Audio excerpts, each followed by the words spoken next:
It's amazing how important branding is. It's like shocking. I go to a Knicks-Lakers game when I'm out in LA last time, and you couldn't get a seat. Both at certain times this year, unwatchable. Clippers, Lakers, Vince went to that game like 2 nights earlier, all sorts of empty seats. It's amazing. It's like the Clippers are one of the best teams in the league and one of the best to watch.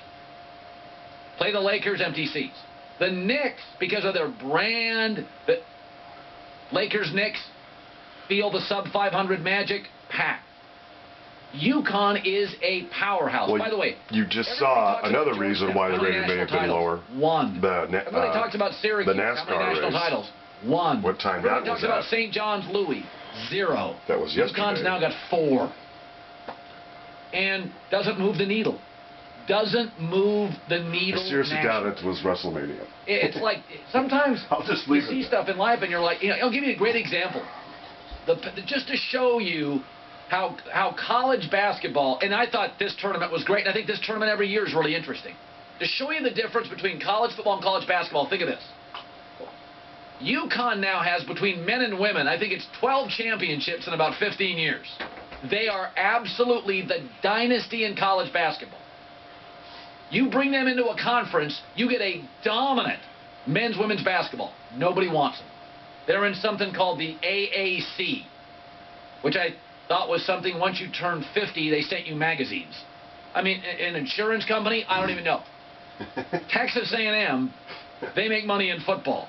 Everybody's bidding on it. Nebraska's good at nothing except football. Everybody wanted it. UConn's a dynasty. Kansas, nobody wants them. All the money in this country is in college football, apparently, because how is the ACC not saying, we'll take that? I mean, if you're in the ACC, couldn't you just say, don't take it personally, North Carolina State, but we're changing up the VIP list here, we're taking UConn. How do you not want them in your conference? You get 2 dynasties. Whatever the reason being, you can spot talent very, very early in basketball. I told the story about 2 weeks ago where Eric Dalen's an NBA ref. I was talking to him at LAX recently, NBA ref, and he tells the story about when he got into officiating. He went to a game in Cincinnati. It was a bunch of young kids, 7th and 8th AAU basketball, and a kid shot a jumper, and a 7th grade boy came streaming down the lane, grabbed the rebound, and 2-hand jammed it. And somebody next to him said, that kid's name is LeBron James. Nobody knows who he is. By next year, he'll be the #1 discussion point in all of basketball. And he was. I watched an AAU girls tournament this year. My daughter plays AAU this weekend, and there was 150 girls. There was one girl in 7th or 8th grade that had a Division I skill set. Little tiny point guard who handled the ball like Shabazz Napier. I turned to a coach, an AAU coach. I'm like, who is that? And he goes, a Division I point guard in about 2 years. I think she was a 7th grader. Basketball talent flourishes very early. You can see it very early. And I think about this because Ryan Boatwright plays for UConn. That's the guy Tim Floyd offered a scholarship to when Floyd coached at USC. He offered Boatwright a scholarship when he was in 7th grade, and there he is. I don't know the why, but I know the truth. Go watch an AAU tournament, 7th and 8th graders. You'll see about one kid, and you'll be like, all of you, you're not scouts. You'll be like, that's a Division I player. I saw a girl this weekend who had handles like a Division I point guard. Behind her back, through her legs, and I mean just never looked at the ball. Total, scored 30 in the game I saw, complete control of the tempo. And it's like 7th grade, that's a Division I player. You know, all you parents are arguing, everybody wants their kid to get a college scholarship.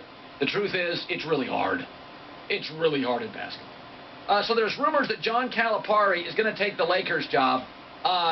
Rex Chapman, former Kentucky star, was on Twitter, social media, came out and said, it's done deal, Calipari's going. Here's Calipari. Love what I'm doing. speculation. That's already So you'll be at Kentucky next season, is what you're saying? Absolutely. Well, you know, there's all kind of things that could happen to me. I got to get my hip that replaced aside. and other stuff. But short of that. He didn't quite want to say absolutely and stop at that, nor should he. Things happen in life. Outline your life in pencil, not pen. Totally get it. By the way, Kentucky fans don't have a great deal of perspective. Sometimes they're suffocating. But can I just say this about the Lakers? It's not a great job. It's a great title. It's not a great job. You got Kobe for 2 years. You got to deal with that. Total rebuild. Yeah. Ownership. Traffic around here, and the anywhere rest you is go, low. any time of day. But the brand, yeah, the Cowboys brand is great, but they can't overcome their dysfunction in the front office. So the Lakers' job, this is not college where you can rebuild immediately. This is the NBA where you've got trading restrictions, salary caps, and right now Oklahoma City, Houston, Portland, Golden State, Phoenix are good. They're young. They're not getting worse. This Lakers story is not waking up tomorrow morning in a bed of roses. It is a long rebuild. So and I'll say this, for players, the NBA is better. For coaches, sometimes college is better. I mean, if you coach Kansas, Duke, Carolina, Kentucky, UConn, Syracuse, you're making your $3 million. You don't have to deal with, you totally control your personnel. You're in a small town dealing with small town media you can push around. You start going to New York, LA, Houston, multiple papers, multiple talk radio. The players run the league. I think Mike Krzyzewski's got a better job than virtually everybody in the NBA that's not coaching LeBron. Seriously, the best job in the NBA right now, whoever's coaching LeBron. That's the best job. Second best coach, I'm not sure there is one. Yeah, who's coaching Durant? That's the second best job, then Popovich.